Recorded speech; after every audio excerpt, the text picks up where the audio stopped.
Hi, I'm Leanne Ely. I'm a nutritionist, a New York Times best-selling author, and some people even say I'm a life coach. I started the Daily Dish Show to share my story, my truth, and my journey to vibrancy, and to inspire others to do the same. Because it's all about grit, perseverance, and finding a way despite the odds. It's about embracing the whole woman, not just the parts that are easy to love, and feeding her heart, mind, body, and soul. But I found that this isn't just my story, it's your story too. It's go time. This is the Daily Dish. Today we're going to be going, wow, this week. Can I just tell you, it is, do you have seatbelts sitting on your chairs? Because if not, you're going to want to buckle your seatbelt for this. This is my own personal excavation. Can I just say that? Gosh knows, you've been there before with me, haven't you? When I've gone through this. Now, this isn't out of my journal, but it is out of a book. One of the books I just highly recommend and love is Breaking the Habit of Being Yourself by Joe Dispenza. An amazing, amazing book. And that's kind of what got me all started on this. I've listened to it. I've read it. I have the utmost respect for Joe Dispenza because he just tells you, he doesn't just give you a bunch of, placating, here's your little, saying to put up on your wall. And not that there's anything wrong with quotes because, I live and die by these quotes. I have them everywhere. But also tells you what's going on inside of your body and how we condition ourselves for certain responses. It's dynamite reading if you want to get into some heavy stuff. I mean, really heavy, heavy stuff. However, strongly suggested. So Doris is in the house. So glad you're here. So we're going to talk about feelings. You know why we're talking about feelings? I'm going to tell you why. Because feelings can be the deep seas of us being unable to navigate our own lives. And when we can't navigate our feelings and we feel like we're drowning and we feel like we're lost at sea, we feel pretty hopeless. And I want to talk to you a little bit too about the difference between feelings and emotions, what the difference is, because I think that's important. But remember, have you ever seen that meme of somebody saying, calm down, and they're just losing their minds and just, I'll tell you to calm down. Yeah. How effective has that ever been for you? Have you ever had somebody say, you just need to calm down or chill, or you just need to cool it? How effective was that? Probably as effective as baptizing a cat. Ever hear that one before? Or did, that maybe they said, oh, you're just too emotional. You need to relax, or you're taking things too personally. Ever have somebody, or they start mansplaining, and usually they're a man.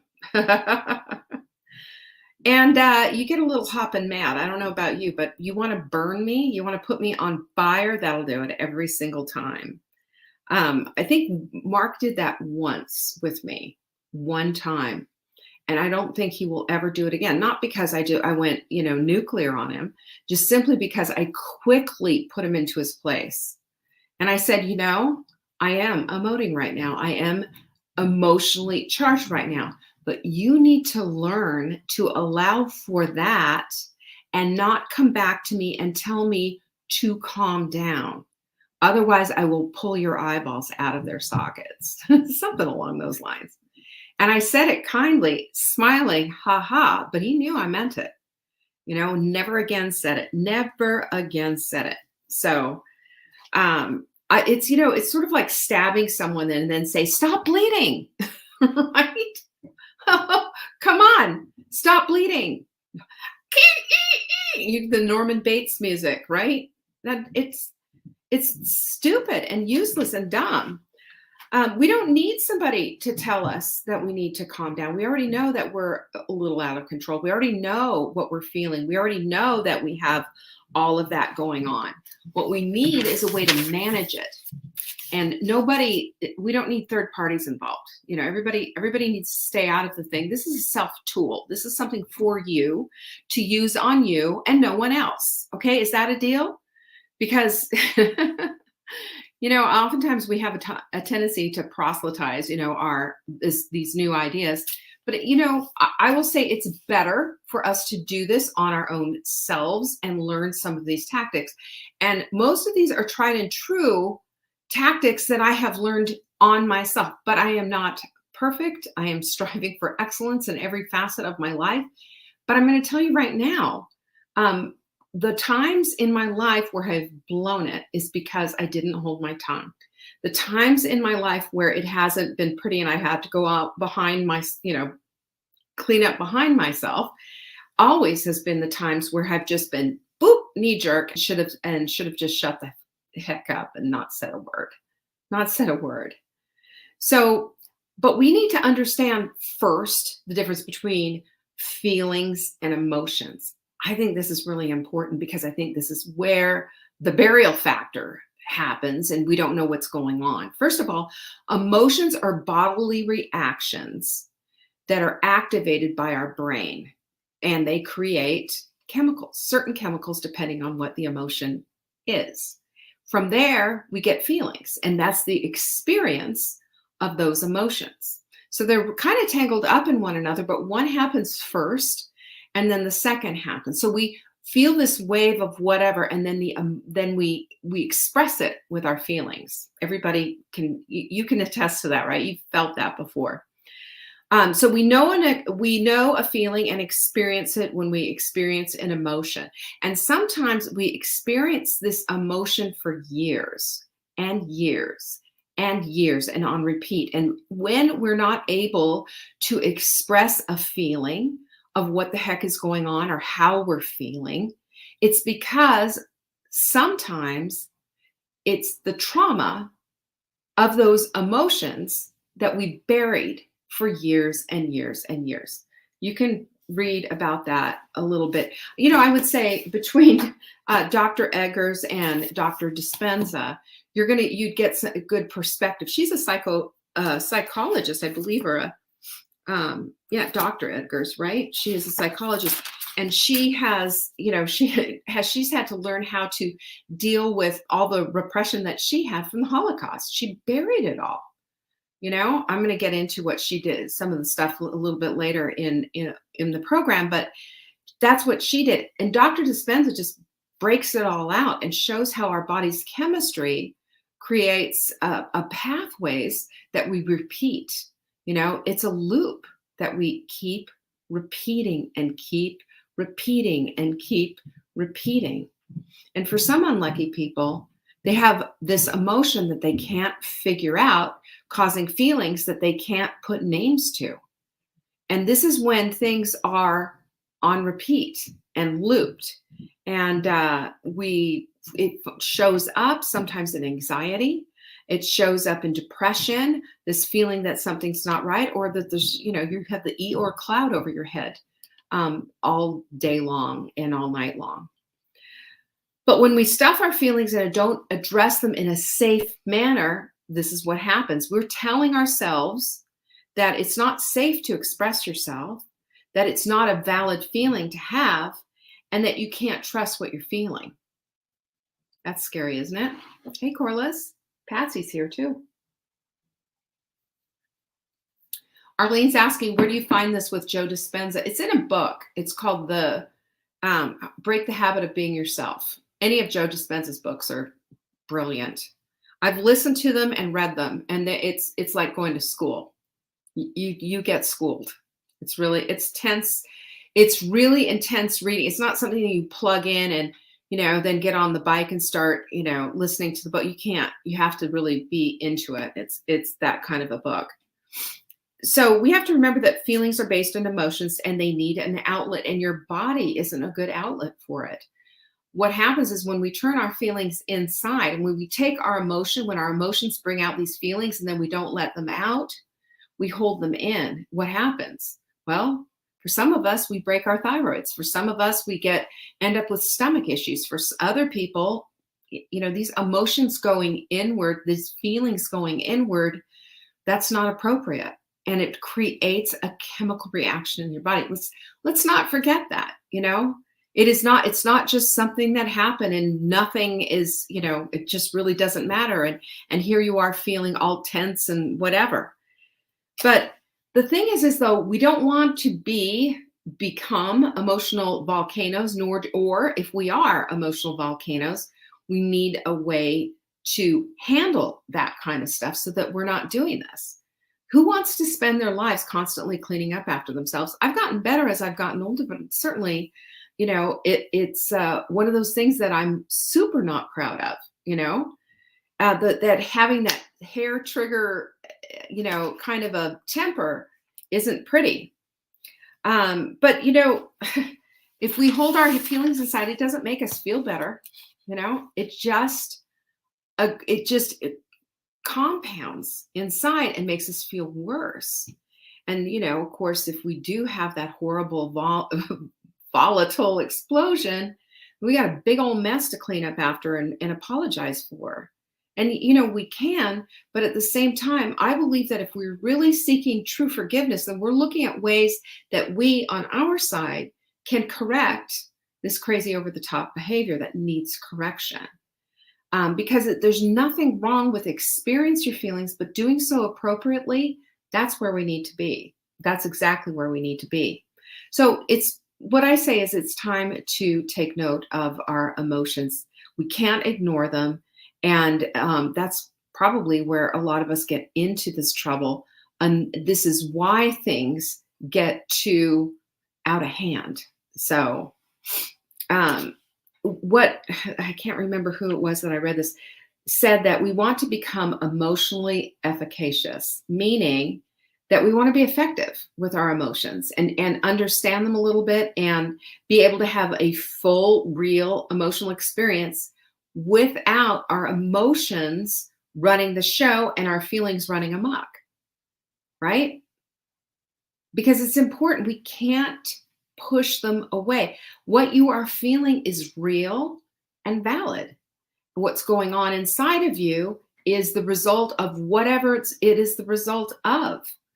And the point is that we don't dismiss these things and we don't say, oh, they don't matter. They do. If they matter to you, they matter. But I'm going to tell you right now, one of the biggest problems that we have and one of the biggest mistakes that we make is that oftentimes what we'll say is, well, I'm just a XYZ type of a person. Like I remember a woman I met, I'm a tea person, she drinks tea. I'm a night owl. I'm a this. We make our identity with something that we do. No, you're not a tea person. You are a person who happens to like tea. You are not a night owl. You are a person who happens to keep night owl hours. That is not who you are. And same here with all of this. You are not a person. You are not a hair trigger person. You are a person who needs to learn better techniques for your temper or for your emotions so that you can allow them to go out without having to tap it all back inside. We can express them without having to blow someone's head off or have temper tantrums or meltdowns or whatever it is, however it is that you choose to express it. It's part of our growing up experience that so many of us missed out. We didn't get the memos. My mom clamped down, just shut up. Da, da, da, da. That was my mom. Not a word, not a peep. But the air was so thick you could cut it with a knife. This is what I learned. Effective? No. Holding it in? So how about this? How about we learn how to get rid of this stuff? We learn how to process this stuff in a way that allows us to be fully who we are, expressing who we are, allowing the feelings out without taking down people all around us. How about that? Or shutting it all down, like Get Smart, like my mom did, or whatever it is. We need to learn emotionally responsible, grown-up ways to handle the stuff that's inside of us. I think that's a really smart idea. So what do? Well, first of all, we got to take a look.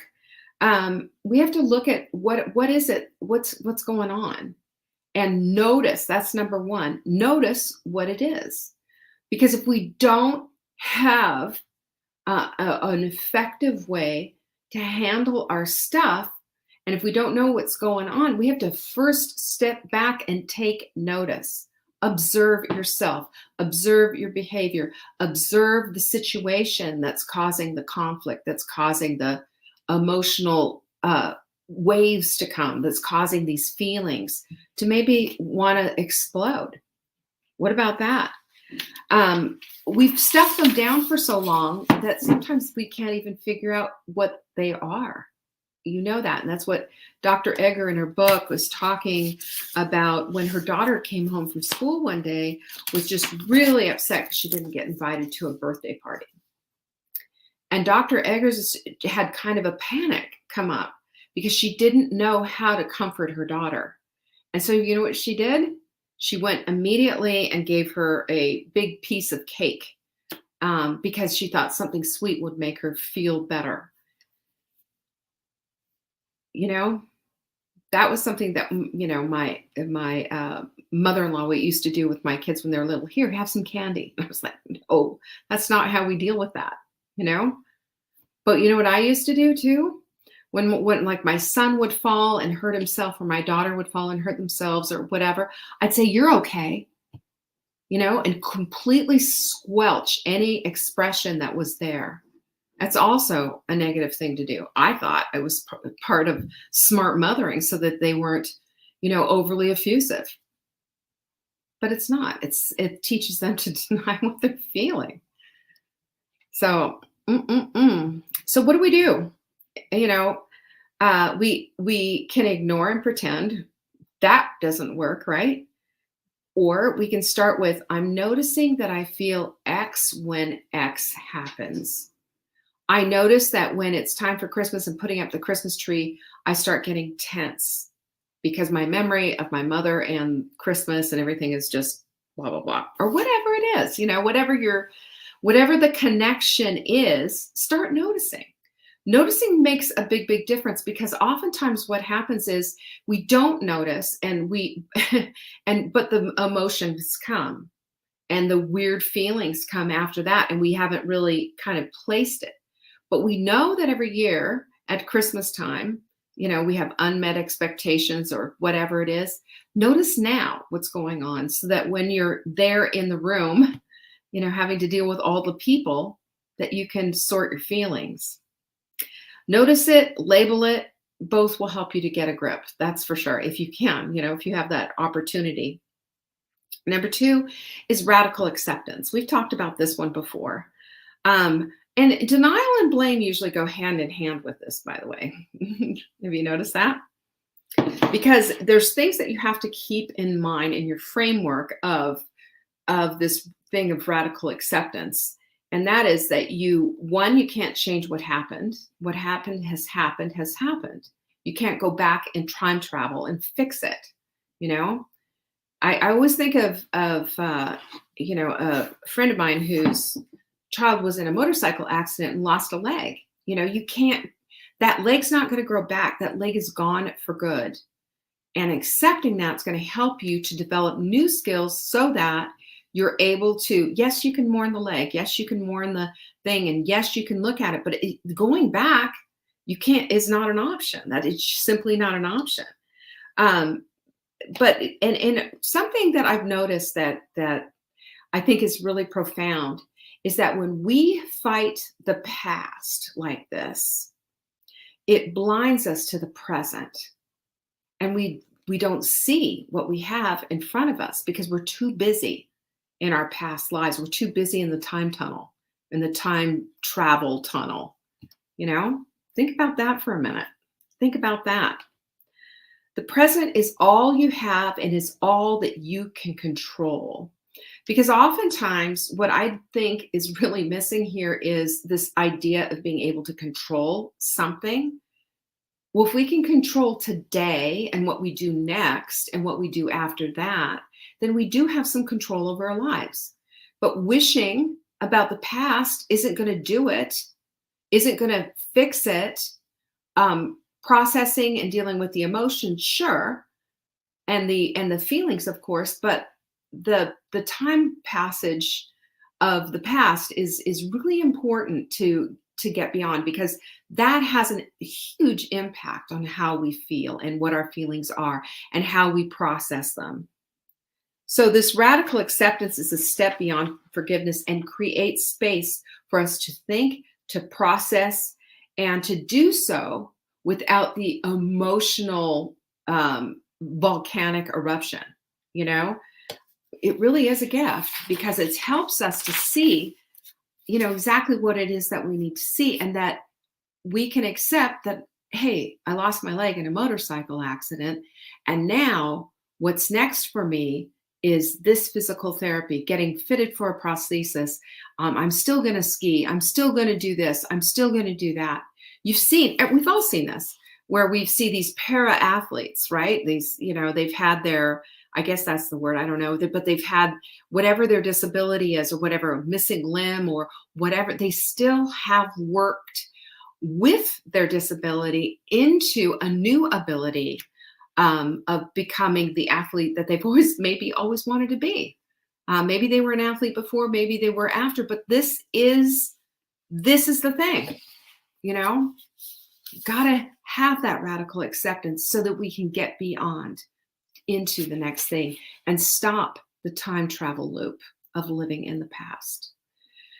Number 3 is to create your own customized coping mechanism, because you can. I've got a couple of things for you. These 2 things I've done myself, and they really, truly work. Remember, when we are in this place of feeling the feels and really getting in there, and it's uncomfortable and it feels awful and all of that, we can process it.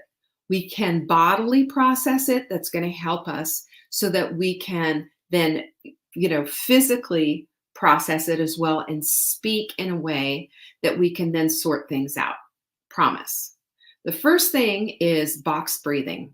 I've spoken about this before. Box breathing is fantastic, because what box breathing does is help you to cope, and it helps your autonomic nervous system to calm itself down. It helps you to get back to center. We talk about this all the time. Meditation is of course, is a practice that just keeps you there. But this is what I'm talking about, pulling out the emergency kit. Box breathe. Breathe in for 4 counts, hold it, and breathe out for 4 counts. So if you're doing this, Navy SEALs do this, by the way. Listen, you want to talk about stress? Man, those guys are under it, right? So when you're doing this, you're breathing in through your nose, holding it for the count of 4, and breathing out through your mouth, making a whoosh sound. Try that, and try that technique. And after about 4 times, you will feel your pulse rate come down. You'll feel the calming effect. Remember, chemicals are involved when we start emoting. We have a chemical reaction. This helps. The other thing is clenching. So you can clench your fists for 5 seconds and then release them quickly. And then notice what it feels like to clench. Notice what it feels like to release quickly like that. We feel the tight and we feel the loose, and we make a note of it in our brain. Keep doing that until you feel centered again. It makes a big difference. What we're doing is shifting our chemicals around in our body and giving our body an opportunity to really clear the decks. That's what we're doing. Number 4 is to bring yourself back. If you spend a lot of time going into the past and getting, emotion, and just you seem to have the same loop, I want you to just kind of close your eyes, feel what's going on in that loop, even if you've done it a million times and it's part of your thing. Then I want you to think about all of this, and then I want you to say to yourself, okay, but where am I right now? In other words, it's like snap out of it, right? Have you ever seen a hypnotist on stage? and he tells people to do all these things. And I mean, it's funny sometimes, he's saying, now, walk like a duck or something. And these people who are hypnotized are walking around like ducks. And then he goes, get out of it. That's what this does. When you're in the height of doing this, go ahead and just do it and feel it, but then open your eyes and say, where am I right now? Bringing you back to present, bringing you back to the front, bringing you back to where you are, so that you have an opportunity to recalibrate. And when you do that, you recalibrate the chemicals in your own body, which is hugely important and so helpful. Remember, you're not a time traveler in a sci-fi movie.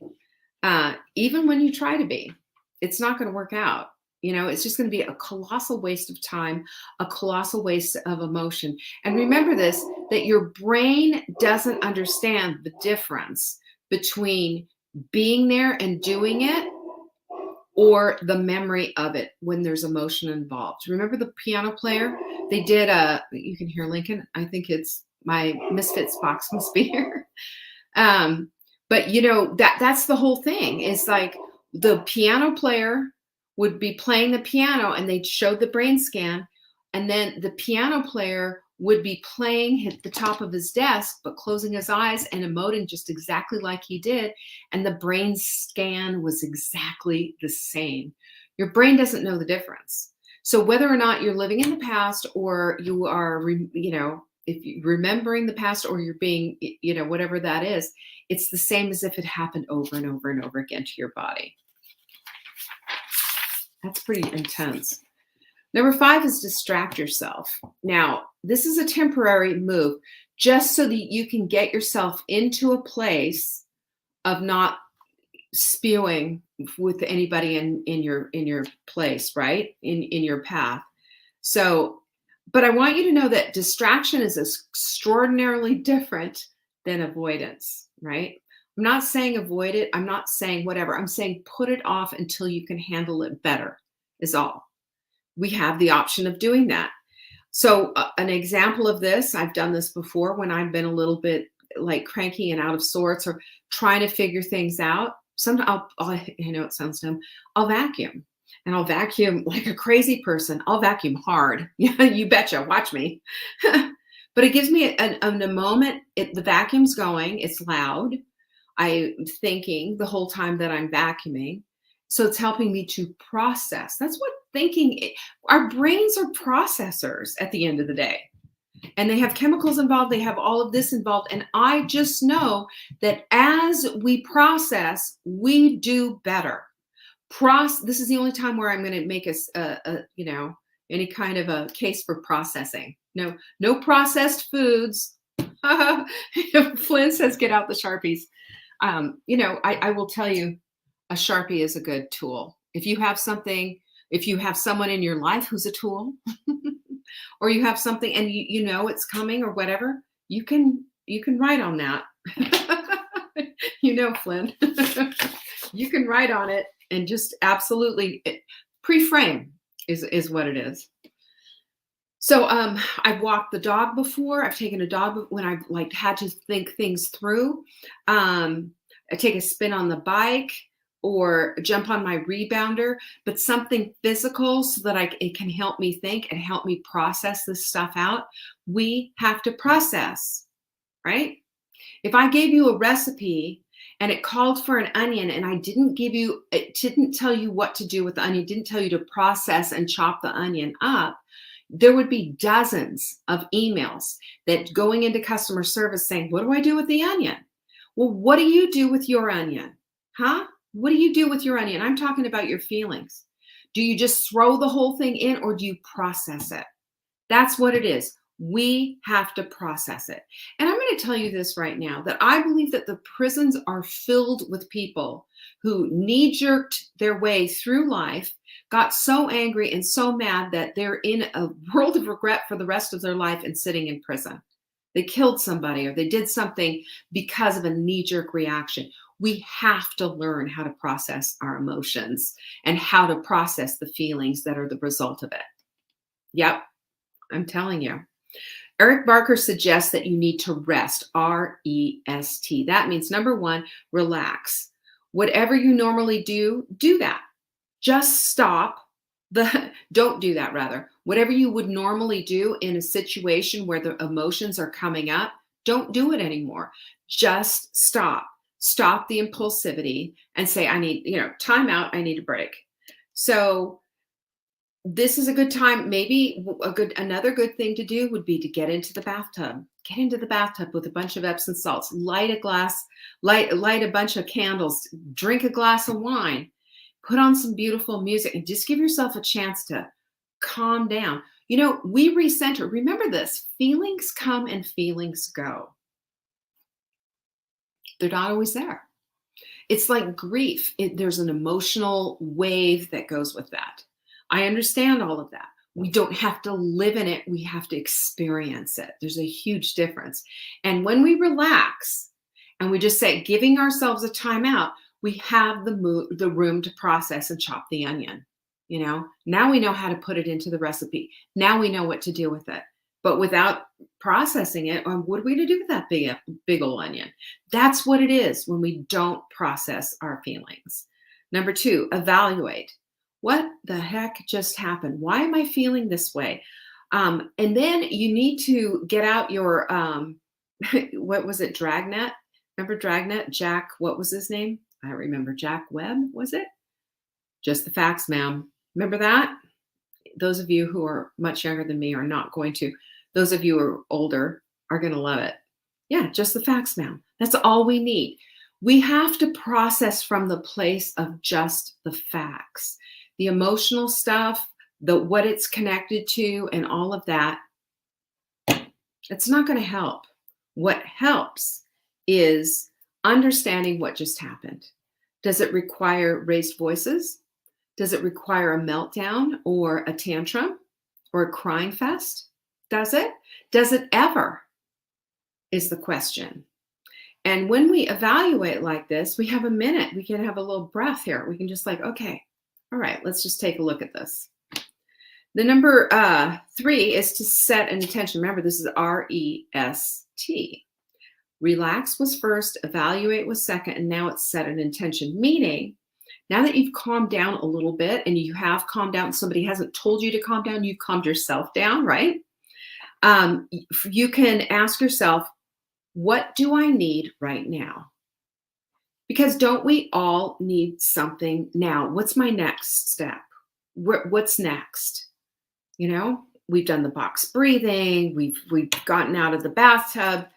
And I will say this, we might not necessarily have solved the issue or solved the problem. What we have done is we've self-corrected and fixed it so that we're not in this emotional volcano. Because think about the energy suck that's there. And again, please, I keep saying this, but it's important for you to understand. I'm not asking you to dismiss your feelings. Your feelings are very, very valid. I believe you 100%. But I'm saying this because I know from personal experience how they can just suck away your energy and suck away your time and suck away your life. We have to learn how to process this stuff. And most of us weren't given any tools from our parents. Can we just say that? God bless them, but they didn't know any better either. They weren't professionals, or they didn't come back and say, here, this is how you do it.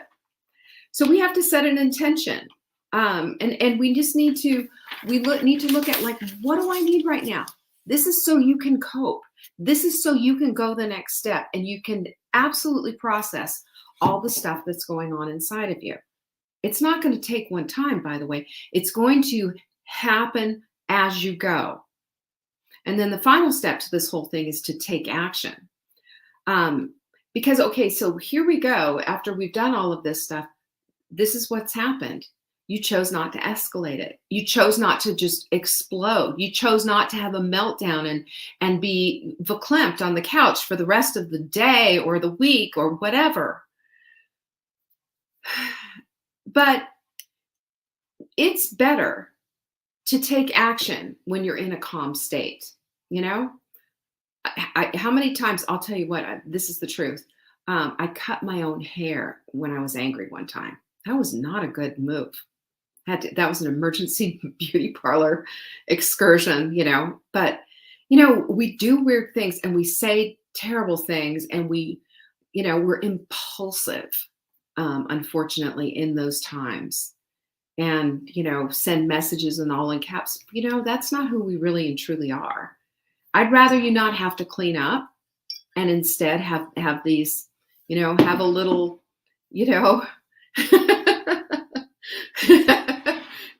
Jenny's giving hair advice right now. Apparently Patsy's done this as well. Prisons are full of people who've acted impulsively. Just keep that in mind. That's one of the things that I've always said to myself. Prisons are full of people who've acted impulsively. And getting a grip on what it is that we need to do means we need to take action. There are steps to go through, and we need to recognize what the heck is going on, even when we don't know. We can feel it. We can feel it. So it's time to appreciate our feelings, but not be ruled by them, right? So tomorrow we're going to be talking about how most emotions are a chemical record of how we're feeling. That's Joe Dispenza for you. He's such a great work. And we're going to learn how to maybe break the habit of being ourselves sometimes. And I'm just talking about that little fraction of ourselves that we don't want to be, that stuff. That's all I have for you today, which I think is plenty. And it's quite a juicy topic, as you can tell. Peace be with you. Bye-bye.